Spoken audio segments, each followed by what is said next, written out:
नमस्कार बच्चों, मैं आपकी हिंदी की अध्यापिका आज आपको व्याकरण मंथन भाग 7 का पाठ 5 वर्तनी विचार कराने जा रही हूँ।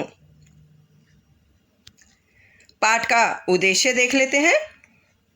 इस पाठ का उद्देश्य छात्रों को मात्राओं में होने वाली गलतियों को सुधारना सिखाना है, वर्तनी संबंधी कठिनाइयों का हल सिखाना है और भाषा ज्ञान को बढ़ाना है। वैसे तो हिंदी की लिपि देवनागरी लिपि सर्वदा एक वैज्ञानिक लिपि है। इस लिपि की यह विशेषता है कि अक्षर को जिस रूप में बोला जाता है उसको ठीक उसी रूप में लिखा जाता है, क्योंकि इसके अक्षरों का चयन कंठ व मुख से निकलने वाली ध्वनियों को लक्ष्य करके किया जाता है। परंतु फिर भी कई कारणोंवश मुख्यतः उच्चारण दोष के कारण वर्तनी संबंधी त्रुटियां हो जाती हैं।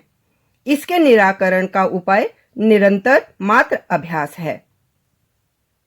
बच्चों, वर्तनी का अर्थ है स्पेलिंग, जिसे आप इंग्लिश में बोलते हैं, लेकिन अगर हम हिंदी में समझे तो लिपि के चिन्हों को व्याकरण के नियमों के अनुसार क्रम से लिखना वर्तनी कहलाता है। आइए अब समझते हैं कि वर्तनी संबंधी अशुद्धियां किस कारण से होती हैं। इनका मुख्य कारण है स्वर संबंधी अशुद्धियां, अनुस्वार अनुनासिक संबंधी अशुद्धियां, विसर्ग संबंधी अशुद्धियां, अमानक रूप संबंधी अशुद्धियां। आइए थोड़ा और विस्तार से समझते हैं वर्तनी की अशुद्धियों के कारण।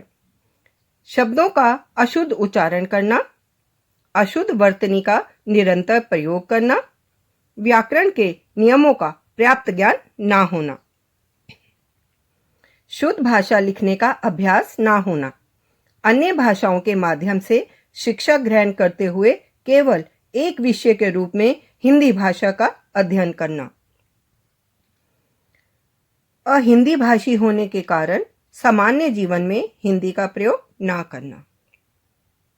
आइए बच्चों, अब वर्तनी की अशुद्धियों के रूप समझते हैं। इसका पहला स्वरूप है स्वरों के प्रयोग संबंधी अशुद्धियां होना, अनुस्वार अनुनासिक संबंधी अशुद्धियां होना, व्यंजनों के प्रयोग संबंधी अशुद्धियां होना, लेखन और वर्तनी के अज्ञान संबंधी अशुद्धियां, क्षेत्रीय बोली के प्रभाव में प्रभावित अशुद्धियां, भाषा के अमानक प्रयोग संबंधी अशुद्धियां।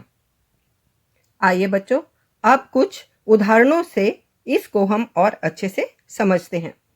स्वरों के प्रयोग संबंधी अशुद्धियां कैसे होती हैं, यहाँ पर कुछ उदाहरण मैंने लिखे हैं। आप अशुद्ध शब्द को और शुद्ध शब्द को समझने का प्रयास करें। अशुद्ध शब्द है आवाज। आवाज नहीं होता बेटा, आवाज होता है। कविता, कविता नहीं होता, कविता। बारात, बारात नहीं होता बेटा, बारात।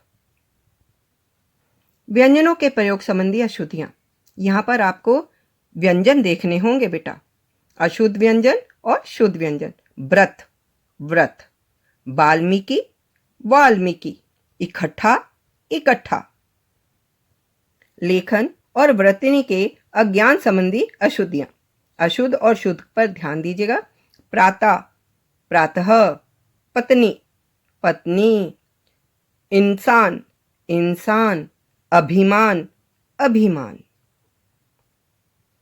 क्षेत्रीय बोली के प्रभाव से प्रभावित अशुद्धियां, रामचंद्र, रामचंद्र। रविंदर, रविंद्र। मित्र, मित्र। भाषा के अमानक प्रयोग संबंधी अशुद्धियां, अशुद्ध और शुद्ध को ध्यान से देखिए। इंस्टेंशन, स्टेशन।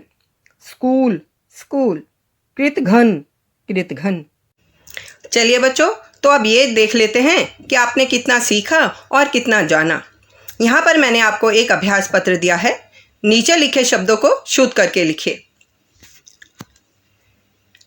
आप इन मात्राओं की अधिक से अधिक अभ्यास करिए और अधिक से अधिक अपनी कठिनाइयों को दूर करने का प्रयास करिए।